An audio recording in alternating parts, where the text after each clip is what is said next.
Hey guys, it's Jennel here, and it's still early for me. So I haven't come to you in a week and a half, and a lot has occurred in a week and a half. Since last we spoke, I decided I was going to start picking up my exercising again, and with everything else that's going on and the inability to get a good night's sleep, my immune system went down and I got an infection in my leg, which I had to take antibiotics and went to the doctor yesterday and got more antibiotics. So they said rest, but I am a little antsy to do so because when I get cleared to go back to work, I want to be able to fit in my uniform. And that would be hard to do if I was to put on weight. So movement is necessary. So essentially, I want to come to you guys today to express some things that are going on. You guys know that I use my Facebook and my Instagram and YouTube to try and inspire other people who think that they are alone, that they are powerless, or that they can't make changes. And changes are made one little step at a time. And so oftentimes when I'm making my changes, I overthink it, I analyze it from every angle, and then I finally just push through and do it. And change is a very scary thing. But to be the best us that we can be, I suggest it. And it is never easy. Never, ever easy. But it's oftentimes a very good thing. So this week at therapy, something was said, and it makes me think. And it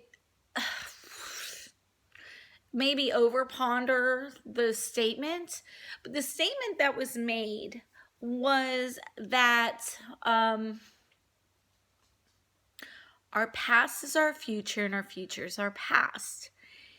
And to me, that is a terrifying, it's a very terrifying comment. I'm not awake yet, so any other word to describe how it feels when somebody who's analyzing you as a person makes that comment is terrifying. Because if anybody has ever gone to counseling, it is a safe haven. It's a place where you can open up. Somebody helps you to work through whatever has gone on in the present or the past or whatever. Okay, so in a squirrel-like ADHD way, I lay out everything. And the greatest question ever is, when did you first experience anxiety? Okay, for those of you who don't know, I will be 40 this year. And this is my first time ever seeking counseling because an incident at work had triggered something within me that was debilitating. It was beyond my control to control my thoughts, my emotions, my sleep, my eating. I was losing it really quick. And I didn't want to lose it at work because my job, even though it's not the best job in the world, it gives me a sense of purpose, a sense of honor, that I myself got myself there. And some people look down upon our jobs, but we do serve a purpose in protecting the community. So anyways, she asked me this wonderful question about my anxiety. And I was like, I was probably 3 or 4. And she's like, what? I was like, yes, I used to wring my hands in a way that was like, you could almost break a finger. Like, I used to wring my hands so hard. And I remember getting my hands slapped. I remember all these things. And she's like, well, it's terrifying. What did you do from there? And then I would tell her that I became like this person that picked at my skin. And those of you that know me know that I used to have terrible, terrible skin, which was a product of my anxiety. And I think that a lot of this anxiety revolved around the toxicity that was around me. And it was eating away at me and the person that I was. My character, the person I believed myself to be, but I was broke down each and every day, and from a little girl up. And even though there were some people that believed in me, the ones that should have believed in me didn't. And that's a hard pill to swallow. And so maybe some of my dreams laid to the side and some of the things. But anyways, I slowly became a product of that toxic environment. And so when she told me that your past is your future and your future is your past, I like panicked. And I was like, Lord, please tell me that that statement is not true. And so through this last session, she has helped me to realize that there are triggers within me. There are things in me that if we can desensitize them, if we can find the root of it, and we can face it head on, then I can break that pattern. That I have to take the voice that I've been given and speak things into existence, and to recognize things, to call attention to them, and then make a decision that is best for me to break old cycles. And it was very empowering because I was like, I've got a good man in my life. I have a house. I'm doing great. My kids are happy, healthy where they are. They know I love them. Things are good. And she's like, I'm not telling you what you're in is not a good thing. But eventually things that happen can set patterns that will put you back where you started. And I was like, boom. So I started in my art journal and in my regular journaling, and everything starting to express myself in a way of how I feel, my hopes, trying to identify my anxieties where I tend to be a doormat, little things that we all look to the side, that we disregard, or we think is menial. It's not trivial. It's not a little thing. These little things add up and can be extremely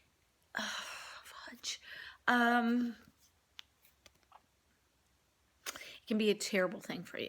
I just can't think right now. I need more of this coffee to get me through. But anyways, I guess this is my plea with you guys. If you are in a toxic relationship, or you feel that you might be, you go through cycles that are not of the norm, that make you feel bad, that got you apologizing left and right, that terrify you to speak, that you don't have a voice, that you can't be your own person. Take a step back. See what you can do. Find out what's causing you to feel that way. And if you're like me and you have a past that is more than you can handle at this time in your life, there's no shame in seeking counseling. It really has been good for me. Even though I do cry a lot, I have a lot of anger. I have taken steps to go see my mom. It will not be this weekend, but I am going to go see my mom the next weekend. Because she's my mom. And it's right before Mother's Day. And regardless of what has happened in my life, she will always be my mom. And some of this is to help me to forgive and to move on in a positive direction and to set healthy patterns, to see my mother in a new light, see Florida in a new light. Sometimes going over those borders are hard for me. A lot of terrible things happen in Florida, and regardless of how good of a person I thought myself to be, or I really was, I tend to have got the crappy end of that deal. But I hold my head up and I realize my role that played in the life that I lived my whole life. And I'm fixing her. I'm mending all those little teeny tiny shards. You know what? I think my soul is made up of glitter. That's how many broken shards I think are in there. Maybe it's like a weird mosaic. I'm going to put it back together in this weird, crazy pattern. But it's going to be me. And it's going to be awesome. And I know I've babbled. But that is my plea. That is my heart to talk to you guys today about your toxic life. Your toxic insides and outsides. And the person that you are. Take a look at who you are. Believe in the person you can be. And go for it. There's no shame in being the best that you can be. And those who have a problem with it, well, you know what? Leave them. Leave them and find the person. Don't just walk away because, oh, well, you know, I'm told to be happy. I'm a free spirit. I'm just going to run around the world and just do whatever and sleep with this person and act a fool and do drugs. That is not what I'm saying. I'm saying to find who you are that makes you happy. If somebody says you can't draw, that you're a crappy artist, that you can't sing, or you totally suck at your job, make yourself better. Make yourself prove them wrong. I didn't tell you to like totally walk away from who you think you are or what you want to be. I'm telling you to walk away from the people who give you the negative thoughts, the toxic energy. Walk away. Do what's right for you. And if it is a relationship, think long and hard and then take the steps that you need. Anyways, I'm no therapist. I'm no expert. You don't have to do what I say. I am not responsible for any wrongdoings for others around me. I just share my story. I learned a long time ago that it was healthier for me to walk away. And when I did, I was afraid and I cried, lost a lot of weight. And I struggled. I struggled and struggled and struggled. But you know what? I made so much of myself. And I'm not going back. I don't want my past to be my future. I want my future to be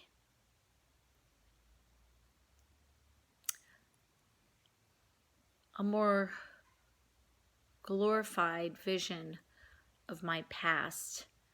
Amended version of my past where the toxic people and the abuse and every inch of just pure evil is desensitized and put back in me in a way that pushes me forward to be a better person. So anyways, okay, I've babbled enough. I love you guys, and I pray you have a fabulous Friday Eve, and I'll come to you guys again next week. Have a great day.